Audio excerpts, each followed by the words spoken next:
But you've been charged with treason. Yeah, they were official complaints filed at the police. Yes. He said, I mean, if you're not going to correct someone properly, you are participating in a lie. Don't lie with him. Don't lie.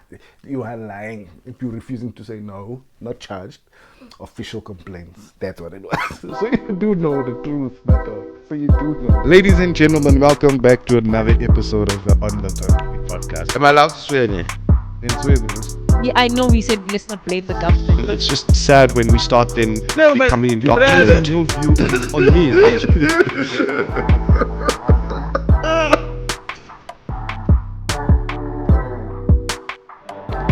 Hey, welcome to the On the Country podcast. I'm Emilio Tobias, and today's episode, first episode in a while, but we're back. Interesting times, great times to be debating and arguing and trying to see stuff from other people's perspective.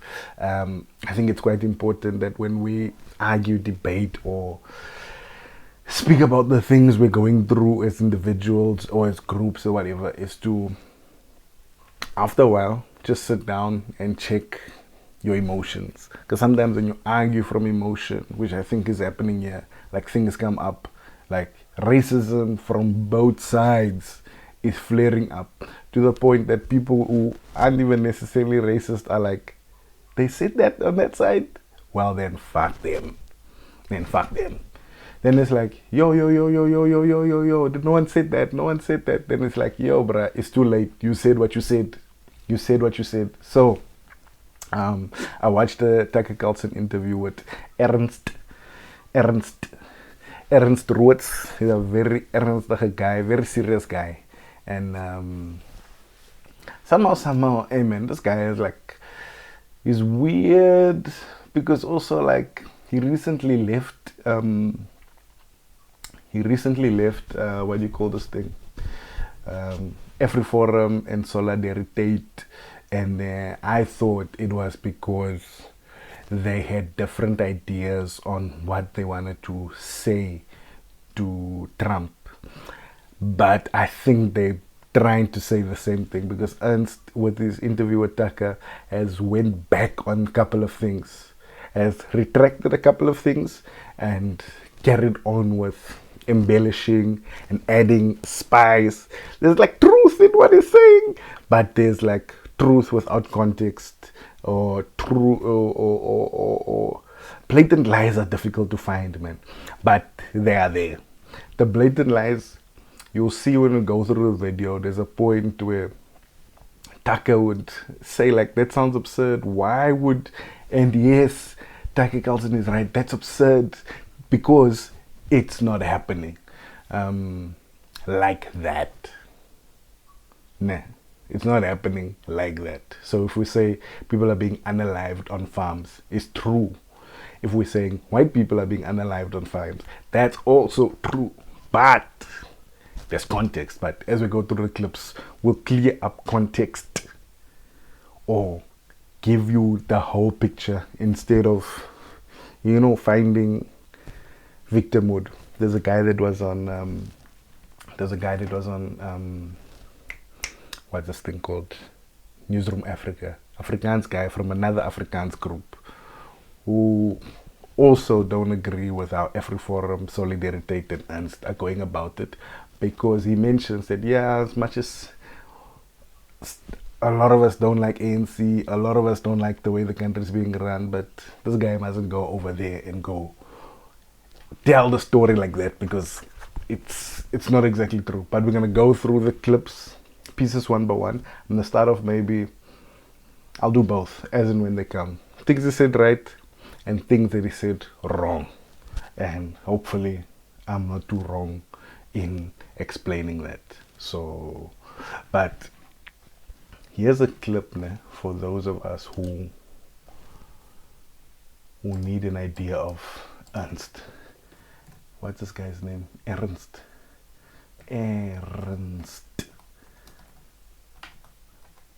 This is how they responded to him when he came to Parliament. Everyone turned on him because they were like, my man, you are in a different world, bruh. You are in a different world. We don't know what you're saying. In fact, you didn't come here trying to solve anything. Let me find you the clip.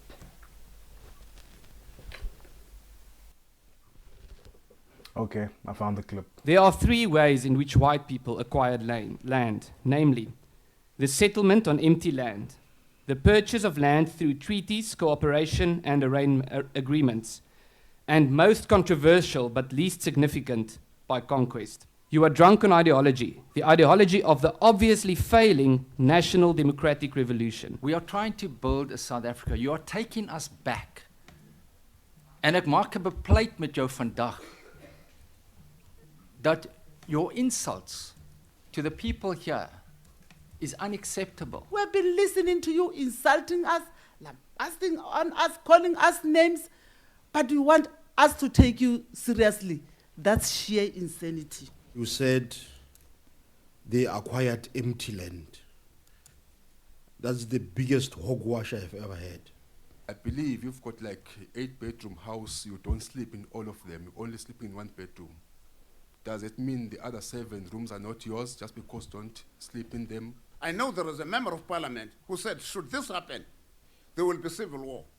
Okay, the constitution should be amended in a matter of months if we've got such people in this country. We're wasting time by talking. After all, there were no talks for 400 years ago. People were simply murdered. For me, AfriForum acted today as a white, black land first organization. They're definitely not representing the white minority in South Africa. And what you did today was a disgrace for your own organization. And I'm telling you, you will feel that in future. So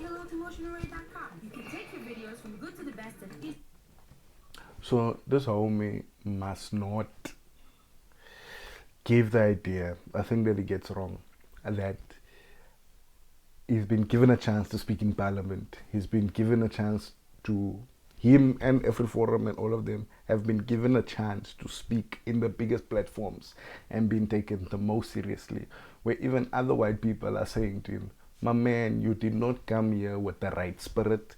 You did not come here in good faith, as if you are trying to solve a problem, which makes us not be able to pinpoint what you and AfriForum really want. Yes, we agree, and I think a lot of people will agree, and some people might mistaken it now and then. It's important to preserve your culture, Afrikaans culture, to preserve life, to be represented, and maybe a mistake in messaging, in trying to redress some of the stuff. Redress is not there for the intention of excluding. It's not there to exclude Afrikaans people or white people, but the intention is to include black people. Yes, there are mishaps on how that's allocated and how that's communicated, and individuals. One guy might have been the guy to lose a job to a black guy. I say one, in relatively speaking. There's one white guy who's hurt that he lost out to a job to a black guy. But come on, guys. The unemployment rate of white people are 7%, is 7% in South Africa. So there's that context. So I play that clip just to show you there has been platforms given to them by the government, by parliament, which have different parties and different representatives, for them to be able to explain themselves and say exactly what they think is wrong. So you come here with in bad faith and you say what you're saying. Then now you're going to America, which is why your vibe, your modus operandi, the way you tend to do things is giving treasonous vibes. It's giving treasonous vibes. But to be fair, let's go over to the Tucker Carlson thing, and then we will see what he said right and what he said wrong. I think he did say some things that were right, and I'll admit or I'll accept some of the truths that he might have been presenting. So even like the title of the video right now, is man charged with treason for speaking to Tucker Carlson about killing of whites in South Africa. Number one, he has not been charged yet. Dockets were opened. They are investigating actually whether or not there's enough evidence for him, enough evidence for the charge to be laid. No? English and grammar. I am also deep down Afrikaans. So, man charged with treason for speaking to Tucker about killing of whites. Bro, this time, we'll see. This time the Tucker Carlson does fact check this guy. There's times when they fact check him and then they just go, hey, it's confusing to me. Like, I don't know. Bro. And there's times we can see in his eye, my man, you know the right answer there, dog. Okay, let's go. So I think for most Americans, news about South Africa ended in 1994. Both literally, we stopped getting a lot of news from the country, but also people's views about it stopped evolving then. That was the year that apartheid ended, I guess, officially. You had elections. Nelson Mandela is still a hero in the United States, often referred to by politicians. And it's only been, I think, in American media in the past couple of months that stories have come out of South Africa that a lot of Americans have read, that actually the country seems to be falling apart and that the government is kind of genocidally racist. Yeah. And then President Trump in the past month has basically said the same thing. And it's shocking to a lot of people, I think, how bad it is and how racist it is not simply because, it's like the classical, irony of history. This, group comes in with one aim and then achieves exactly the opposite. We're going to have we're going to end racism and then make racism much worse. But also because they have gone about it in a way that's almost like American. The same language, the same diversity absolutely. is our strength kind of sloganeering. And it's had the same result, which is to basically kill whites. And I mean, that's just true. And I wonder if you see that. It's almost like you imported our kind of intellectual class framework for this project. No, that's absolutely the case. So there's... Now, I want to ask, I think if we equate America and South Africa too much, you can literally be against a thing in America that you would kind of be in favor in South Africa and vice versa. We cannot see these things as, we cannot see South Africa and America as the same, and DI and stuff like PEE, we can't see them having the same benefits or adverse effects. I personally don't just jump on any bandwagon or what I'm supposed to believe and this is supposed to be good just because this and that. But something being bad in America doesn't make it bad here. For example, this better together thing. Okay, maybe, tell me. This better together thing is to include white people. It's not to include black people into the thing. Especially culturally, or as we write South Africa's story and us once again being identified as an African country, as a black country. Us saying stronger together and us preaching diversity is a matter of saying, yo man, don't feel bad, you are all still part of us, white people. I don't know if it's much saying white people must say black people must come in, especially culturally. Jobs and economically and capital-wise, I understand, but us saying better together is not for you to welcome us. It's us welcoming you, because clearly you've marked yourself as a minority, and you're also only a minority population-wise.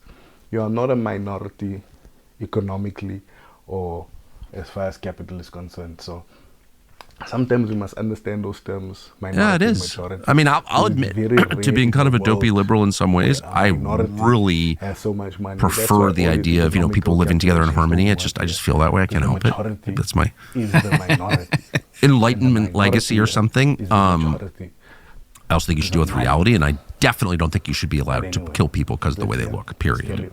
No, that's absolutely the case. So there's a theory. There was this video that just went viral on social media of this guy talking about how white people are subhuman and all of that.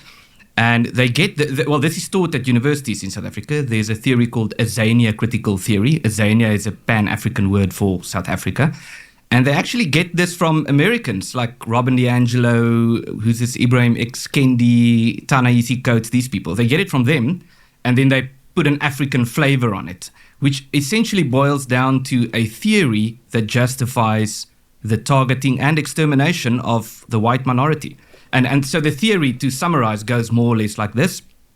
There's an African term called Ubuntu, which means brotherliness, or it's about your internal humanity. It's a Zulu term. And the theory goes that white people are incapable of having Ubuntu. But Ubuntu is the essence of humanity. So if you don't have it, you're not truly human. So it boils down that the logical conclusion is that if you kill a white person, then you did not actually commit murder. So this is not why. I don't know. You must tell me which university. I didn't go to school, the places you all went to school. You must tell us where they taught us this. Because it's even my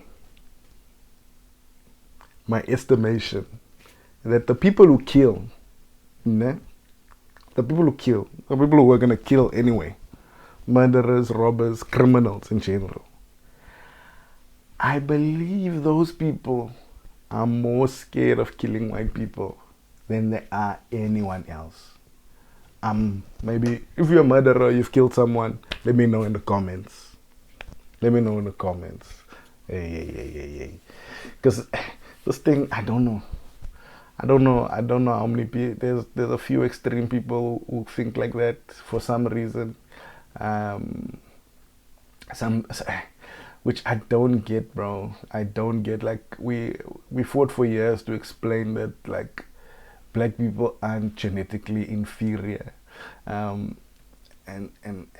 I believe those fights, or at least my sentiment is that the point was that human beings are different, but human beings are human beings. Like we are of the same species.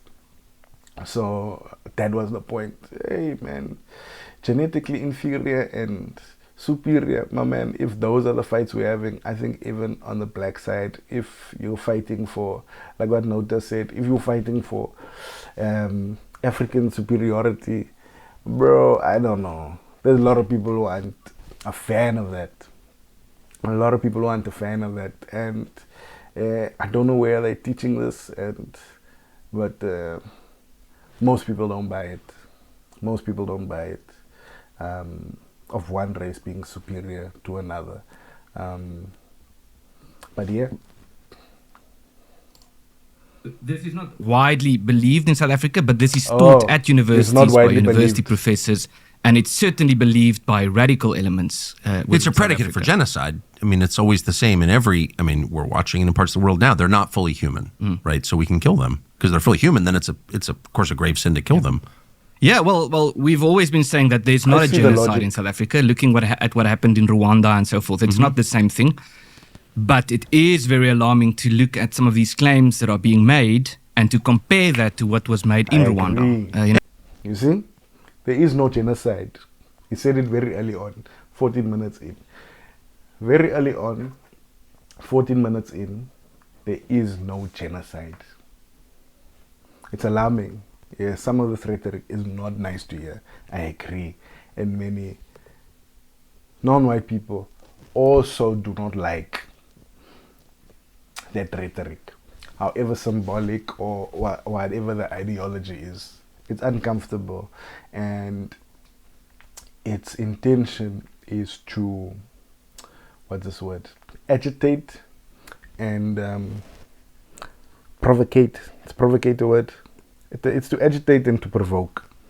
And many of us, or many people, do not think that's an ideal way to do things.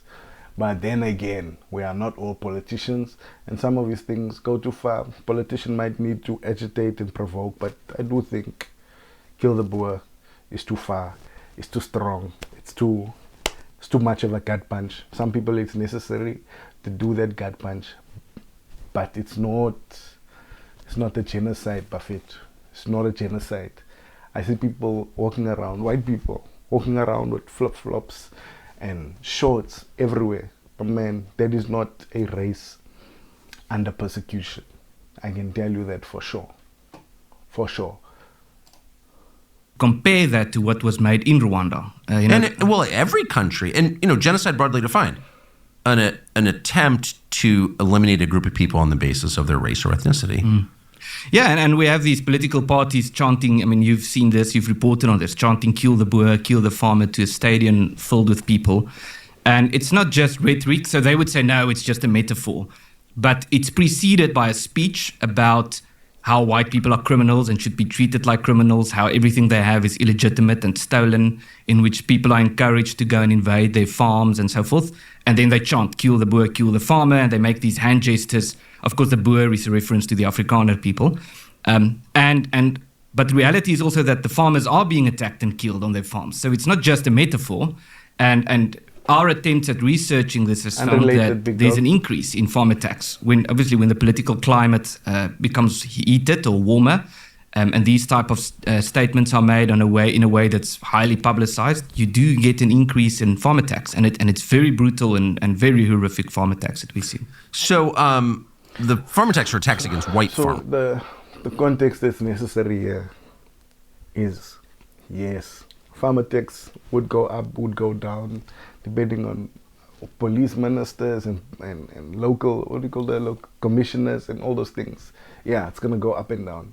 But also do share the makeup or the demographics or the racial component of those people that are being murdered on the farms. The thing no one's trying to dispel the fact that there's no murders on farms. We're trying to dispel the fact that white people are being targeted. My man, in a rural area, sometimes the closest police station is 2 hours away. Is that not a free-for-all? That's the purge, bruh. That's the purge.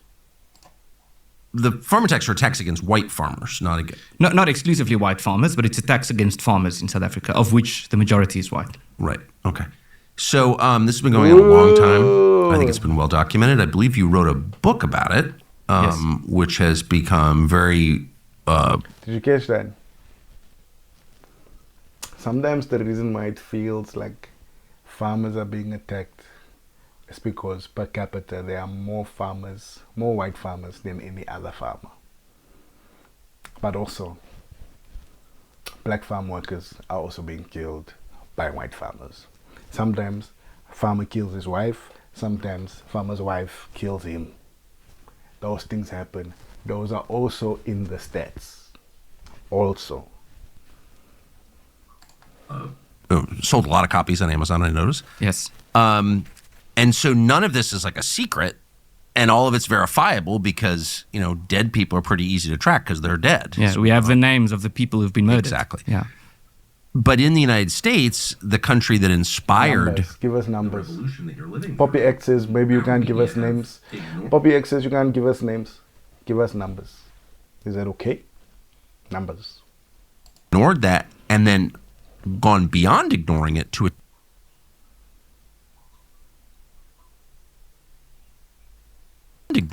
attack anyone who brings it up as a, quote, white supremacist. Yeah, well, I could tell you so many stories about this. So Please do. For example, I was on your show a few years ago to talk about the farm murders and the extent to which we were attacked by American media as a result of that. I had someone from CNN come see me in my office in Pretoria and to interview me about farm attacks. And the entire interview was about you.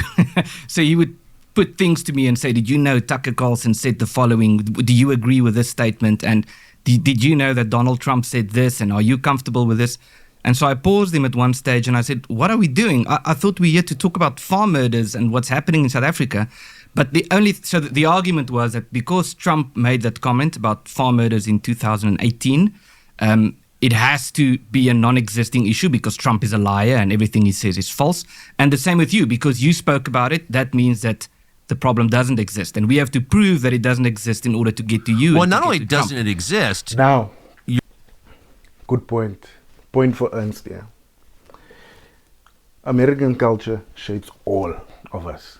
It's important, if you are South African, do not jump into the left-right politics of America. Look, CNN came here and did that thing and messed up poor journalism from CNN and messed up a good interview that could have spoken nicely and could have unveiled the truth. But the tactics that they chose to use suggests even that maybe they believe it and they're trying to be in denial.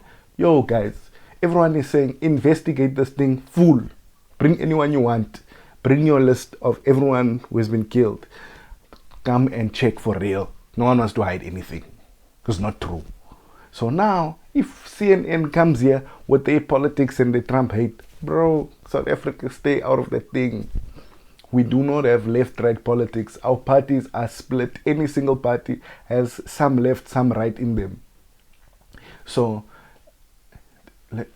CNN, poor journalism, come here to speak whatever. Now you want to talk about Tucker Carlson and Trump. Bro, you messed up an opportunity. What's the name? CNN constantly loses the opportunity or the chance to make Trump look bad properly by using gaslighting tactics and strong arming and lying and propaganda. So now,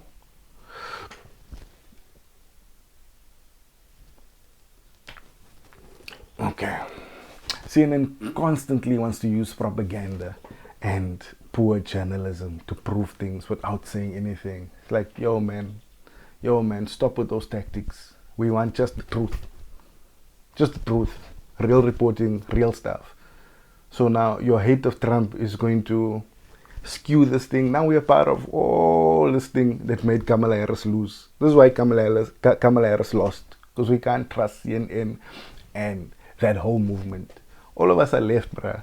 All of us are for equality. But now, if you are using these tactics, we cannot trust you. You lose credibility. And I think CNN ruined that thing. It makes them feel even more right. And here's the other thing about the farm murders. The way we are going after this thing, rightfully so in this case, is the way the left in America goes after everything. So now, even though we are constantly saying, yo, this is disinformation, fake news, whatever, we're sounding the same like when they're busy with their political things. That's the difficulty of trying to say, yo guys, this thing is not true. It's because they messed up by crying wolf all the time. Now it's a real wolf of mis and disinformation. So CNN, Fox, all those things, we must stay out of trying to choose a side of that politics. It's not the same, guys. It's not the same. We think we're America. We are not America. We think we're America of Africa. We are not. We are not. Now we're struggling to speak about facts because somehow we're all supposed to be CNN people. No, dog. No. Now we're struggling to explain a real thing now because of people complaining about nonsense. I can't even think of an example. What are other people supposed to think if the same media has been lying for 15 years is the one also saying, no, there's no farm murders? Me, if I didn't know anything about this thing, I would be inclined to believe Afrikaners. Not Afrikaners, AfriForum and Ernst Roets. Because the media is not credible. Now we have a real thing. Now we're crying wolf. No one believes us. That's what we're saying. This thing of jumping for everything. You jump for everything. Look now. It doesn't exist in order to get to you. Well, not only doesn't it exist, you're not allowed to complain about it existing. Yes. Yes. It's somehow a moral crime to notice and to not like it when people are murdered for the color of their skin. It's bizarre. It's well, it's not bizarre. They're telegraphing genocidal intent when they're telling you, no, you're not getting killed, and yes, it's a good thing that you are. Yes, and no, you're not getting killed. What are they saying? Yeah, it's no, you're not getting killed, and if you are, you deserve it. Right. Because of a variety of things, because the attackers are poor, or because remember all the horrible things that white people have done. If some people believe that we are supposed to get revenge for apartheid. So there are these, in this leftist CNN type of people who argue like this. Like, no, there's no farm murders. And even if they were, it wouldn't be that bad. Like, bro, if you black, white, and you think like that and you believe that, nah, bruh. We don't, man. We don't. Like, notice rhetoric, which I think is rhetoric. I don't know how deep he is or how serious he is. I think he thinks it's like Kanye West, that is allowed to go on these racist, anti-Semitic type rants and will be cool with it because Noda believes is that level of genius. And maybe he is, but we don't believe like that. We don't believe that. I believe that when we fought for equality, we are literally fighting for equality. This thing is not about revenge. Yeah, sometimes it's not going to be nice if you've had nice things your whole life and now you need to share a little bit. Not communism, but now you need to share a little bit. I understand that looks bad. But the intent must never be revenge. The intent must never be revenge. The intent is redress. Unless I'm wrong. Unless I was in the wrong meetings. But yeah, some of the stuff they're complaining about and some stuff they're feeling aggrieved about is fair and understandable, which might be the source of them taking it so far. Do you know, when you're in power, you have to think for the person. Now, even if he thinks he's more than you have to think of the person who's the minority, quote unquote. Because of a variety of things, because the attackers are poor, or because remember all the horrible things that white people have done in South Africa and outside of South Africa. So there's always a justification. And so another example, just in 2018, again, after you spoke about this and after Trump spoke about this, the president of South Africa, Cyril Ramaphosa, came to America and he spoke at an event in New York, and he said there are no killings of farmers in South Africa, and he just flat out denied the existence of the problem. And he said this on an international platform. He said it's not happening, it's not true. And the worst of it all was how the media knew this was wrong, especially mainstream media in South Africa. They knew that it's not true, and so they immediately rushed to his defense, writing articles like, this is what he actually meant to say, and then they sort of justify what's happening. And so it's we really do. Let's see if Cyril did say there are no farm murders in South Africa, or did he say there is no farm murder problem in South Africa. This video is too long, man. That farm murders, and more specifically white farm murders, aren't taking place in this country. But on the tweet itself, he was clearly misinformed. And whoever gave him that information was completely wrong. There are no killings of farmers or white farmers in South Africa. Now, we need to be realistic with one another. Okay, Sharp. You said that, and on face value, it's not true. There have been people killed on farms. Clearly, obviously. Now, still does not mean that there's a farm murder problem. One of the reasons there's been this real change in people's willingness in the West to talk about what's happening in South Africa in an honest way, not with the false pieties of Desmond Tutu was so great. Whatever Desmond, you think of Desmond Tutu, not much. But we were required to talk about South Africa in a very specific way and to repeat certain cliches at gunpoint. And that's changed in the past couple of months. And it's really changed due to a South African emigre called Elon Musk. This is my perspective. You tell me yours. But he has made it possible through X, but also through statements he's made on X, to say the obvious, which is this is a crime against a beleaguered minority, and this is racism against human beings, and it's wrong. What do you feel that? Yes. So I don't know how much of what is in his biography by Isaacson is true, but it does seem from his biography that he's had some bad experiences growing up in South Africa, which is unfortunate. And we're still not sure quite how attached he still is to South Africa as a country, but looking at his X and his comments, it's very clear that he's interested. And the strange thing is... That's how everyone is feeling, huh? Black and white.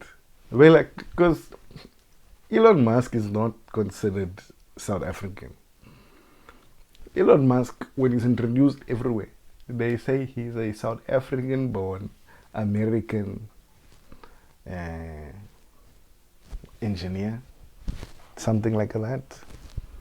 So he's also saying like, yo, but I don't know how South African this guy really is, or if he considers himself South African.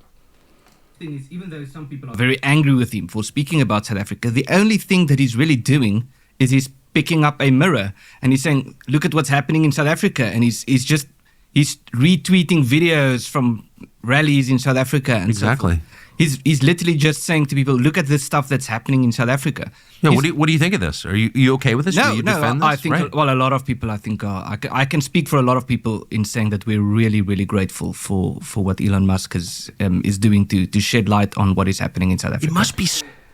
Elon Musk also does not have the necessary context of South Africa.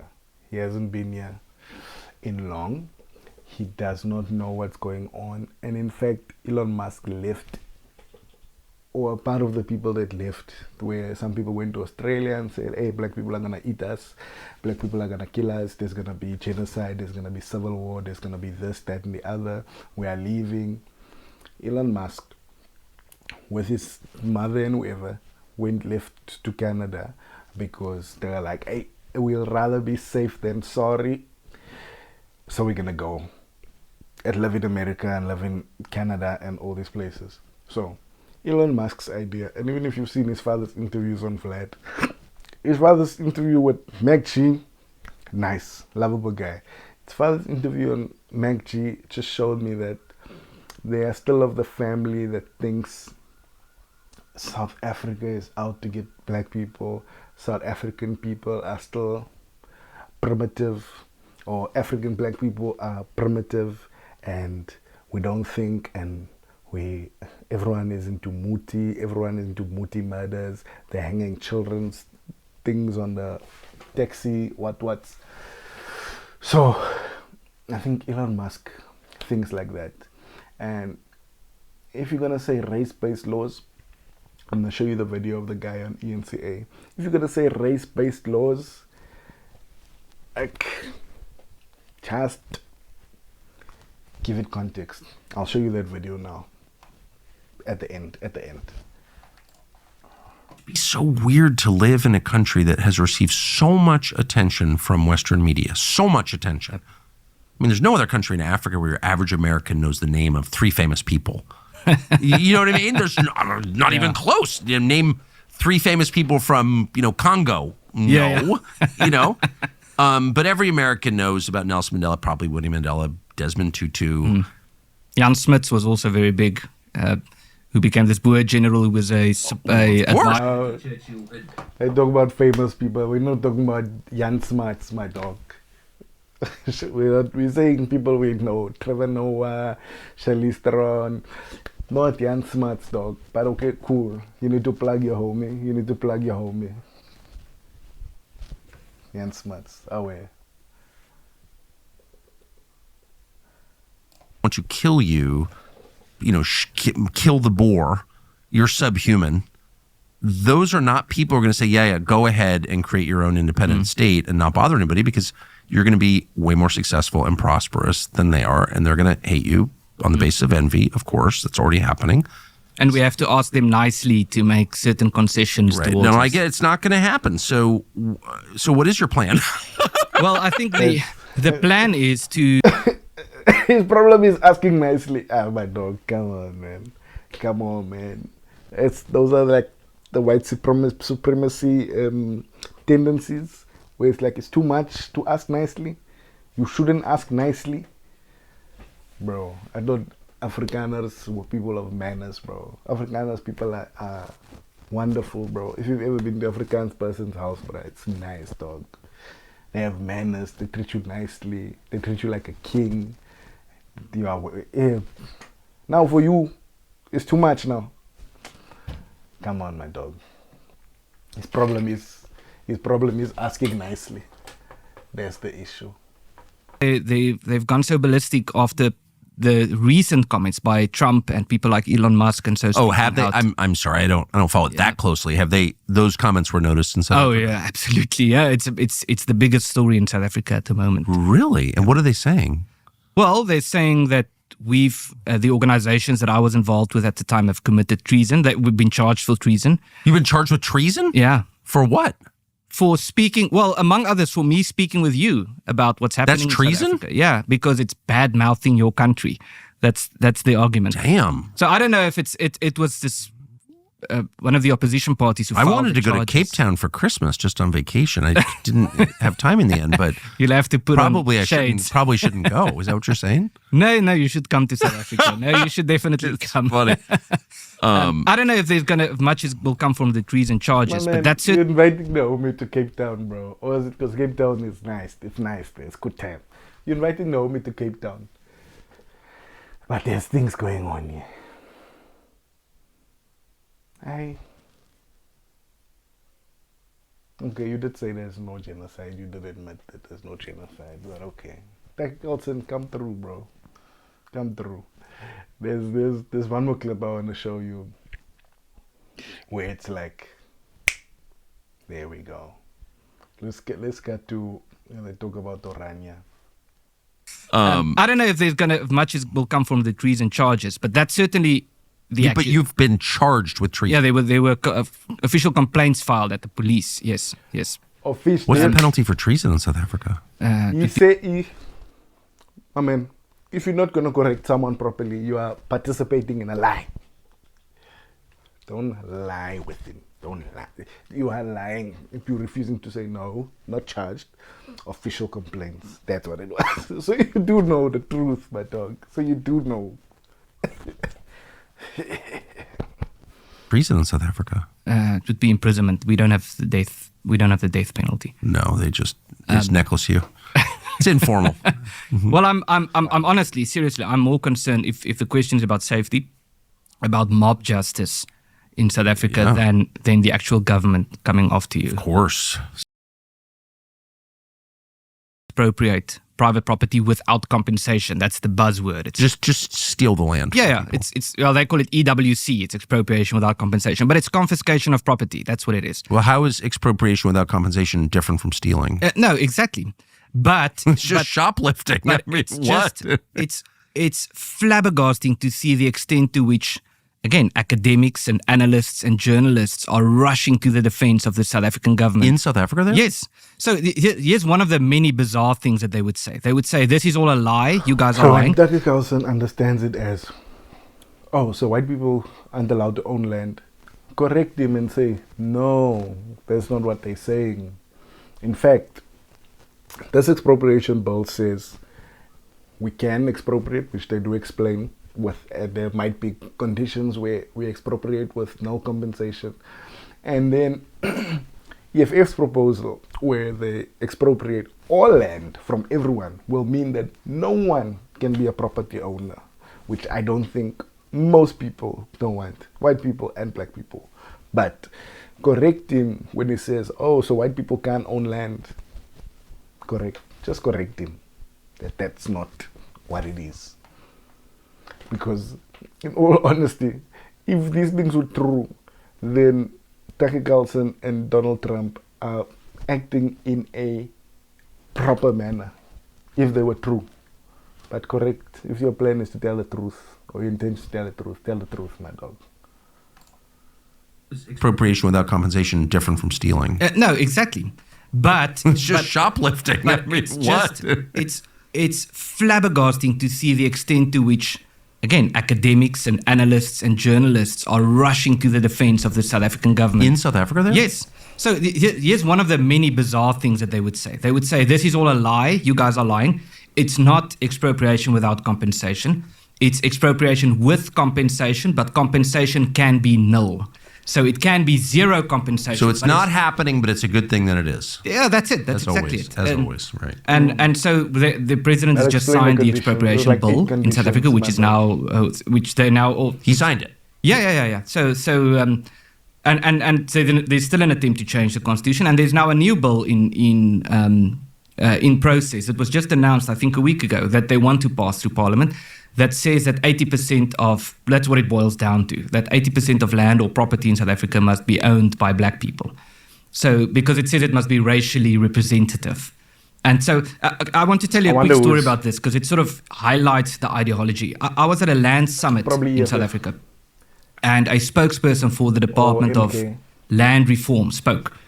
And it was very clear from his speech that the problem is white people owning land. It was a racial thing. It was very clear. But it's colored with words like restitution and correcting historic injustices and so forth. I mean, South Africa is like the world capital of lynching. Yes. Oh, I noticed. Yeah. It's not so much white people who are targeted. I'm aware. Of blacks. Yeah. That certainly. It has happened in the previous dispensation. It's still happening to an extent. Not as much as in the past, but people don't know that it's still happening. To people accused of crimes. And it's partly due to the fact that the police is absent. Right. So especially in townships. It happens because the police is absent and the police doesn't show up, doesn't do crime is anything, rife in the township. Community just deals Maybe we should claim black genocide in South Africa. In a very brutal way. Yes. Yeah, it does happen in a brutal way. Yeah. I've noticed. Like pretty shocking, like almost like I wouldn't want to describe it. Yeah. I mentioned the necklace murders before, so we have that, and it's the same with the xenophobic violence. It's very unfortunate, and if we had a well-functioning police service, maybe that would have helped, but we don't. So in South Africa, we can check the numbers. I'm pretty sure the private security sphere in South Africa is almost as big as private security in America, but America is much larger. Private security in South Africa is more than double the police and the army combined. If you add the police and the army up together and you multiply it by 2, private security is the amount of private security officers in South Africa or security guards is Do you have the right of self-defense, the right to defend yourself and your family in South Africa? We do have the right to self-defense. We can own firearms, although it's not as easy as in America. Yes. But you can do that. And you can get arms, especially through a private security company. By easy in America, it means it's not that it's difficult to get a gun in South Africa. In America, you can go and buy a gun at Macro. Maybe with an ID, or you don't even have to show ID. You can buy a gun at Macro as if you're buying a microwave. Through a private security company, there's some room to make sure that you can protect yourself. And does it work? Yes. In terms of the farm murders, we've seen that statistically, that I got cut off there, but I found the last video that I was looking for. And there are such areas, like, for example, when you talk about the Zulus and so forth, the Afrikaner people are pretty much dispersed, although there are some areas where we live more concentrated. But there's, for example, there are some initiatives to get Afrikaners to move closer together. And I think that's a solution that we need to really focus on, is getting the Afrikaners to move closer together. So they're clustered in Pretoria, was my understanding. The majority, yes. Pretoria and then the Western Cape and at the south of the country. And then there's this Orania initiative in the Northern Cape. So tell us about that. What is Orania? So Orania is a cultural community. It's an Afrikaner cultural community. It's fairly small. It's about 3,000 people, but it's growing rapidly. It's growing by about 12 to 15% per year. And the idea is it's a culture, it's privately owned. It's a community where the Afrikaner culture can survive and flourish. And it has been growing at quite a pace, even though it's from a small base. But the idea is to say this is an area where we are the majority and we make our own decisions. We make our own laws. We govern ourselves. We make our own decisions in terms of what happens with our tax money, what happens with our streets, what type of monuments. Do you murder other people or oppress other people? No. Then why? Maybe you have an answer to this. Silly question, Mara.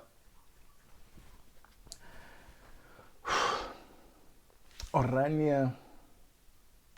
Yeah, the idea of Orania, a lot of people hate it, whatever the case may be. I'm not a fan of Orania, but I will say, if that's what you want to do over all else you've ever tried, to be by yourself or to be not surrounded by black people, if that's what you want to do, go for it. You're not bothering me, you're not bothering anyone. In fact, you isolated yourself. You can do what you can there. I'm fine with it. I don't think it's worth fighting. But Carlson doesn't think it's a good idea.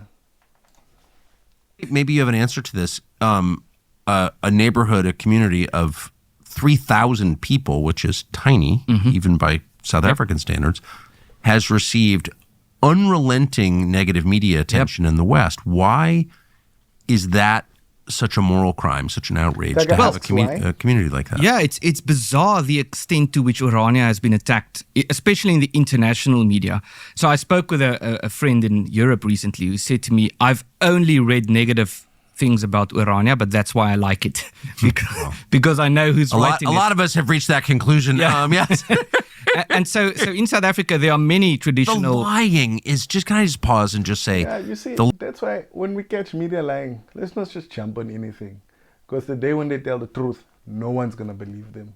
No one. The lying is unsustainable. When you open up the New York Times and it's a safe bet that whatever they're telling you is the opposite of the truth, then you've reached a point where it's like, why even have media coverage at that point? You know what I mean? Yeah. So in South Africa, there are many cultural communities, like Zulu communities, different. Let's say there are many black cultural communities, and when they are reported on by the media, they would say this Zulu cultural community so-and-so, or this Xhosa cultural community is doing this. But when it's Orania, they say it's a whites-only enclave. That's the term they use, even though it's a cultural community. Yeah, so black communities can have that. What is that? Why the hostility? And that's true globally, by the way. There's no any white majority country. There are very few left. But there's just suspect because they exist. What is that? I think it's underpinned by oikophobia, this idea of just hating your own people and wanting your own people to It is strange. I'm not mad at China for being 99% Chinese or whatever. I'm not mad at Burundi for being all black. It just never even enters my mind. What is that? Why is that? I mean, honestly, I guess now we can ask questions like this. Yeah, do you have any idea? I honestly think it's underpinned by an enormous sense of guilt within Western society or the Western world, not knowing how to make sense of the Second World War, and being influenced over decades and centuries by enlightened philosophy that talks about how you are the problem and how you should have a sense of guilt for who you are, and the idea that community and identity is a bad thing. But it's not a bad thing if it's someone else. Not only is it not a bad thing, it's required by law.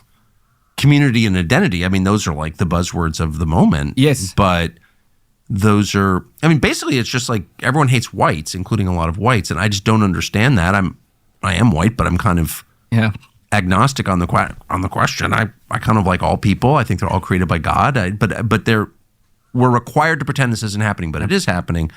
Everybody hates the whites and wants them to die. Where does that come from? I think it's primarily a Western thing. But what's the root of it? I think it's the weirdest thing I've ever seen. Yes. And by the way, if everyone wanted Malaysians to die or something, I would say, whoa. Whatever Malaysia has done through the years. Right to want white people dead for no reason, whatever. Let's not act like we don't know where it comes from. Don't say we don't know where it comes from. It's wrong, but let's not say we don't know where it comes from. Well, thank you so much for choosing us this morning. Let's go to this story now. A newly launched campaign, not USA, but USA, has emerged from the Afrikaans and... You see that RNA, DNA, RSA goeters. It's catching up to us. It's catching up. Afrikaans NGO Bitter Einders. So is it Beter Einders? Bitter. Is it Bitter Einders? Is Beter Einders. Sparking considerate discussion, this initiative distinguishes itself by explicitly rejecting the notion of seeking asylum abroad, particularly in the United States, and firmly stating that its members do not consider themselves victims of racial discrimination. We are now joined this morning by the co-founder, Johan Erasmus, to discuss the motivations behind this particular campaign. A very good morning to you. Thank you so much for making time for us.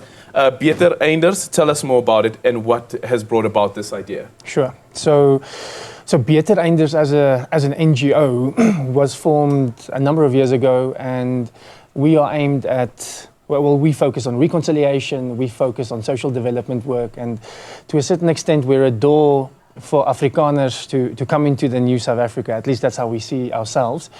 And then this campaign was, I think, sparked out of what we've seen in the last couple of weeks. And what we've been saying, first of all, to Trump is no thank you. I think Trump ran a campaign in the USA that stated America first, and we are giving a similar campaign back to him, which says, no, South Africa first. South Africa first. And then to white people, we say, I think we need to stop playing the victim card. And to black people, we're saying, you guys are not going to get rid of us that easily. We are committed to this country, and we want to be here. Yeah. When you first heard of the AfriForum and Solidarity campaign, and the message, I guess, that they were sharing with the United States and then later on with the administration of Donald Trump, what went through your mind?